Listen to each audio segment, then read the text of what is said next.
Okay, so what did you guys like think of that?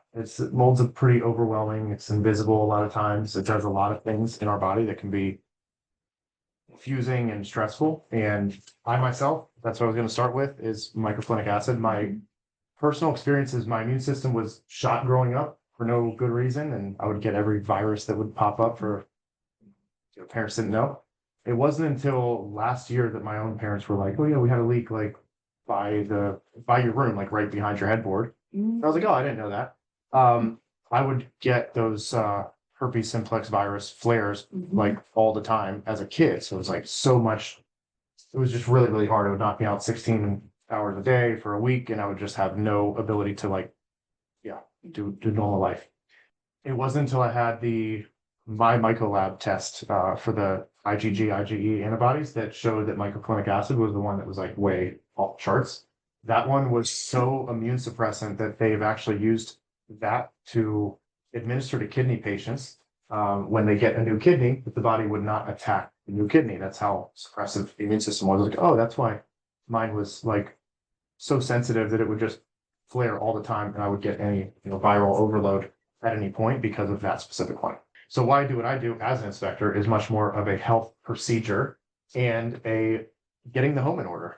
There's a lot of things that we don't take responsibility for in the home, or we inherit someone else's problems, and we're learning a lot of different things about how our environments, will impact us.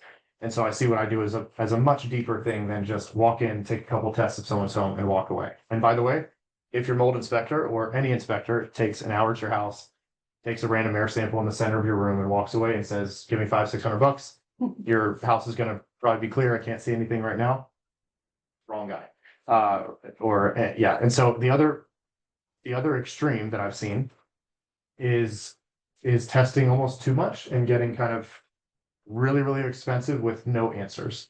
So what I've tried to do is get a really good middle of the road assessment of the home top to bottom to really see what's influencing the health of the home the most, from attic to HVAC system to basement to every single room in your house. Spores are like little seeds floating around outside. They get inside and they have an environment conducive, which means like water to plant it. Okay, so I would say mold is functioning like a plant. It actually functions like a mix of a plant and an animal on how it actually operates. But if you water it, it will grow. Okay, so if you water it on these materials, the paper drywall stuff, all the not so good stuff is going to grow there. And I would propose that our Stachybotrys, Chaetomium, these like water damaged, black, ooey, very unhealthy mycotoxin producing molds, we probably wouldn't get insane exposures if we were just living outside. It's when the water damage gets inside in our recycled air box and we're now accumulating. We breathe 3,000 gallons of air per day. That's 32 pounds, and we're not eating that much food in a day, right? But everyone pays attention to what they eat.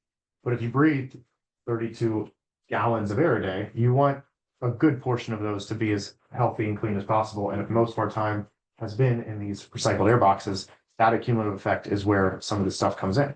Because the hardest part, just being real with you guys, is dosage. Like, how much of what you just talked about is it in a moment? Is the body already so full that it tips over? What even is that? There is no number. Like, if I had a mold source as big as my fingertip, there could be millions of spores on that one section on a visible growing spot. So there's no avoiding it. And then even the numbers can be very confusing at times, and that's what frustrates me as an inspector, is like sometimes these dust collection ERMI tests that people do and whatever throw numbers that are just so high, and everyone's scared because that looks like a lot of money. But really, like on the number, but really it's a lot of microscopic things that you can't even see in a microscope. The ERMIs are finding PCR DNA analysis. So it's a totally, like, the microscopic world is like a universe beneath our feet that's more complex than the universe above us. That's how I've seen it.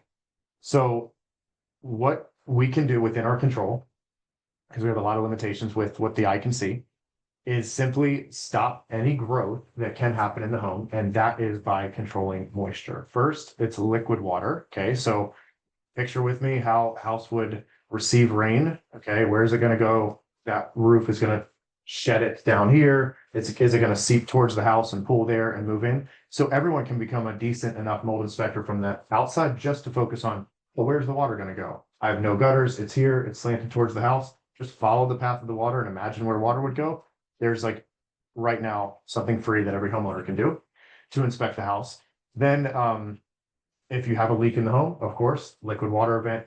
The liquid water events, especially with these rains recently, will grow faster, quicker, and you have to remove material that can't be saved. We'll talk about that. But that will grow pretty quickly, like 24 or 48 hours, and bacteria can be the first one to grow. So if something does happen, get it dried, get it cleaned ASAP before the mold has a chance to grow. That's number one. The other operation of how mold will grow is from chronic dampness and humidity. So in the more humid climates, you guys have high humidity here, and then you have enough rain, then the humidity goes up too. But humid climates with a lot of that heat and everything, the Texas and Florida especially, is where I'm seeing insane amounts where it is just not, we're not able to keep up with the amount of humidity. You have to do a lot of dehumidification in the HVAC system and attach it on the supply line to like actually dehumidify the whole house. You have to seal the home better because any of the air infiltration from outside can really get in and cause a whole host of issues there. So some people think, yeah, it's just if you have a massive flood, that's how mold's going to happen.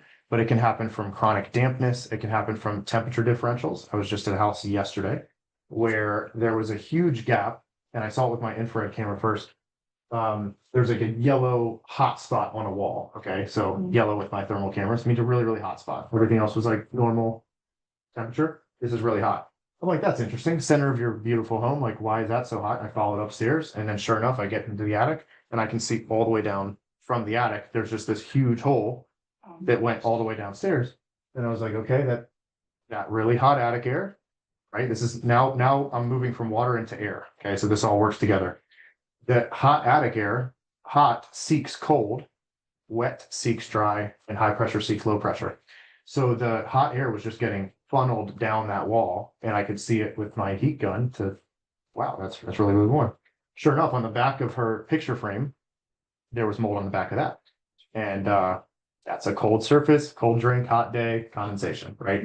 So that hot wall from the attic just funneling down, but hot air rises. But it doesn't beat physics that if your attic is not well ventilated and it's really tight, the air has nowhere to escape, and it's going to get sent down, and hot's going to go to cold. So now you got to have the building science aspects of a mold inspection.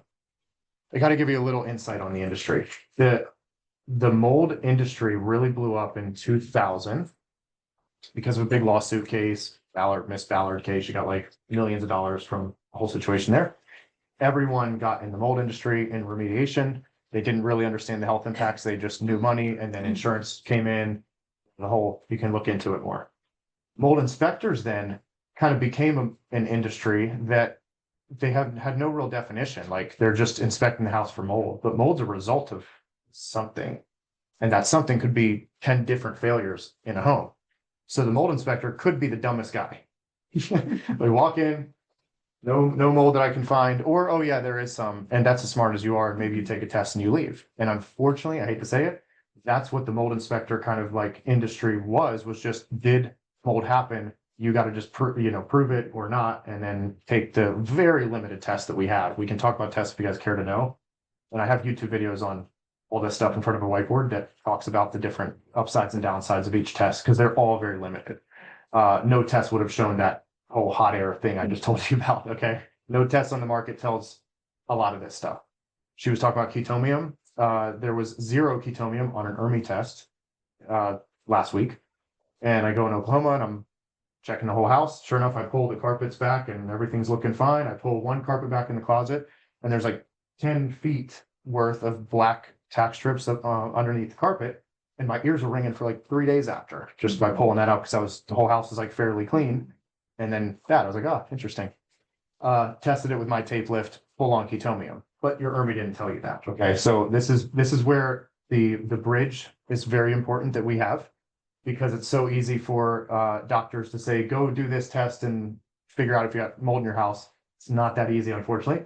And it's not so easy for me to go, your house is fine based on you just have one mold source. But then she's coming in there going, no, they have serious sensitivities, the body's overloaded, genetic this, there's like a lot of things working where their house has to be a very low level, right? Versus somebody else. difference between a medicine and a poison dosage.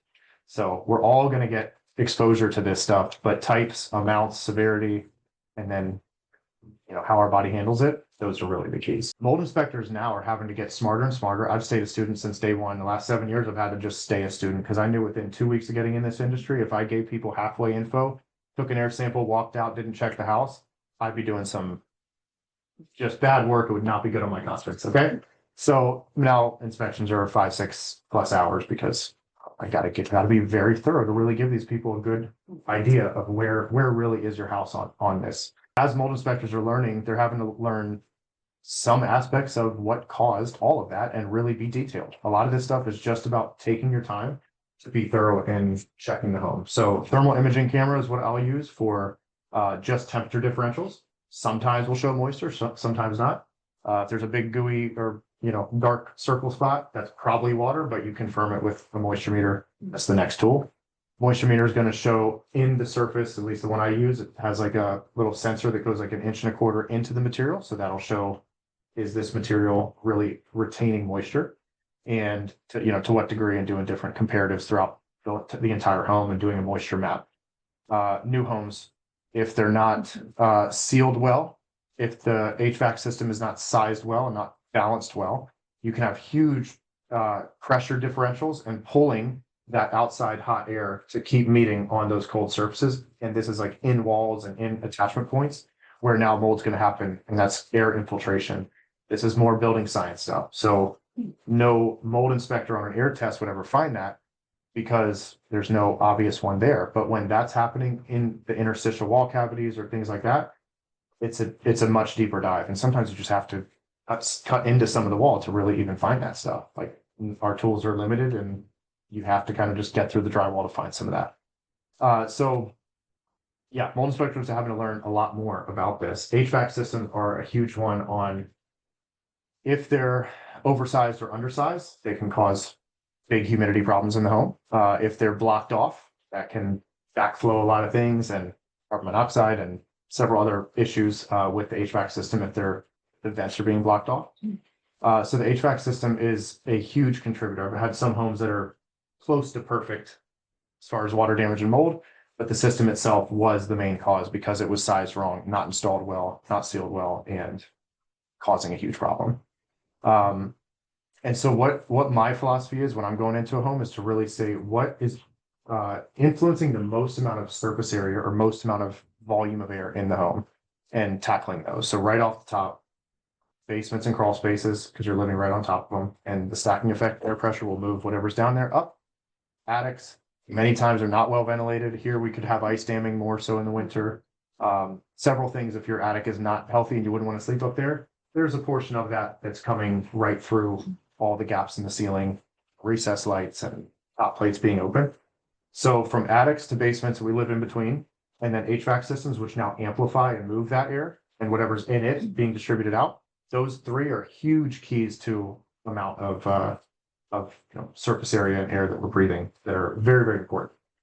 So on older homes, they're going to be a little bit looser. Like there's going to be more air flowing through, but they will have denser, sturdier wood. So that's good. Like they're going to be a little bit more moisture resistant because it's less prone to mold growth, right? So you can't plant a plant on metal or on glass, right? Has no place to go into.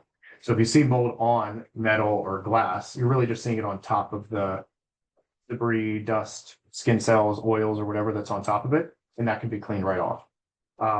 If you are seeing mold on more porous materials like visible growth on clothes, in drywall, that stuff has to go entirely. And then in the middle is the semi-porous like wood and places like that need to be abrasively cleaned. So mold remediation, we have a mold problem, is really in those three different tiers. You have to analyze, is this material cleanable or does it have to be thrown away? And if it's visible growth on porous material, the roots have gone into that material, you can't effectively clean it. We're not looking to kill it, right? If someone, Valor, what's his name? David from Valor in DC, he said it really good. He said, if you had someone with a really bad peanut allergy, you wouldn't say, kill the peanut, right? You would say like, separate the person from it if it's really bad, right? Same with mold is like everything she just talked about. The exposure is to the actual toxin. So to kill it still leaves it present. It's still there. So the goal is not killing. Okay. So all these guys who want to come in and like spray and pray and kill and destroy the stuff, they're leaving it behind. Okay. And they're not like, focus is not removal. Okay. So that if this toxin is a physical thing, it has to be removed. So it's either you remove the material that can't be saved, you remove mold out of the material that can be saved. So think of if there's some surface growth on wood, how would you get the mold off of that wood? Just spray it with something? It's still going to be there. It's going to leave its fragments and residue behind and maybe piss it off. So you want to take the mold off and out of the wood. That's HEPA vacuum, scrub it, wire brush, maybe light sanding. Okay, that'll pull it off. And then you want to clean up all the residual, which is like in dust form. Okay, so every remediation should be dust free at the end because that's the smallest our eye can see to pick up all that stuff. Okay, so mold is like a genus. Okay, we'll say that Muth is how you say your last name, or Muth? Muth. Okay. So Muth would be a genus. That'd be a mold type. We'll say Aspergillus. Okay. So Deborah Muth is a name of that family. That's one. But Aspergillus has 200 kids, 200 different species within that family. Okay. She's a well-behaved one, but if she has a sister that's a not so good one, that's a mycotoxin producer. Okay. That's evil Muth. No, I'm kidding. So Aspergillus has a handful of species that can produce mycotoxins. Just think of spiders. You don't like spiders, sorry. Some are poisonous, some aren't, right? Those are the mycotoxin producers. So it's mold genus. Thank you. Sure. So it's mold type, okay? Mold species, and then mycotoxin.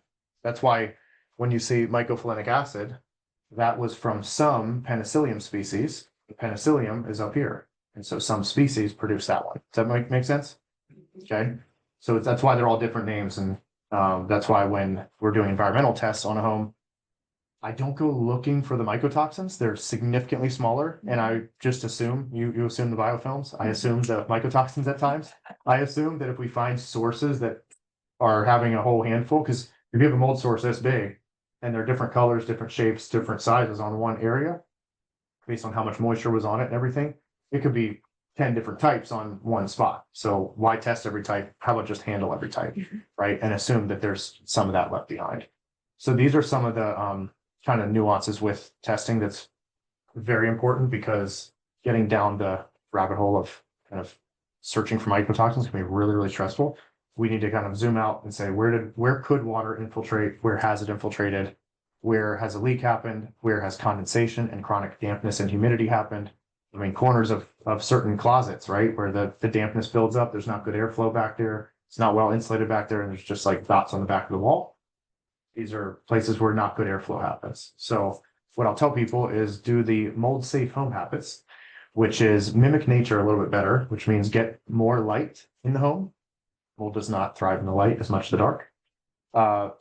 Get more airflow, okay, movement, mixing of air, just like nature is really, we don't look outside and everything's covered in black mold. The spores are floating around a bit, but growth is not happening that way. So we need more light, more airflow, less dust, and less humidity. Dust is a place for mold to colonize on, and the humidity can inoculate it, and any water would. But if you had the opposite of those four, you'd create a mold problem. And I've unfortunately had that, where I've gone to an apartment and these poor young couple, they were like, we're going to save money and turn our HVAC system off for 10 days when we leave. Don't do that. Especially when it's really hot and humid, because you come back and that humidity rises. They were in a complex where the unit beneath was also pushing their humidity up. They came back and all their stuff's covered in like white and green spots everywhere. And I'm like, oh, that's just, there's no water event. That's just a chronic dampness and a recycled air box of enough spores were in and got trapped. And then we're like, oh, no life here, dark, stale air, enough dust and things for it to grow on. And then the humidity rises enough. And then bam, it can just grow opportunistically. Doing hundreds of these assessments, you can see a lot of different things. But if you understand the principles of building science, you take responsibility and ownership to say, I'm going to get more light, move more air, lower the dust content, lower the humidity in the home, do as much as I can within my control, and build a good team around me when I need to get something done. That's very, very, very important.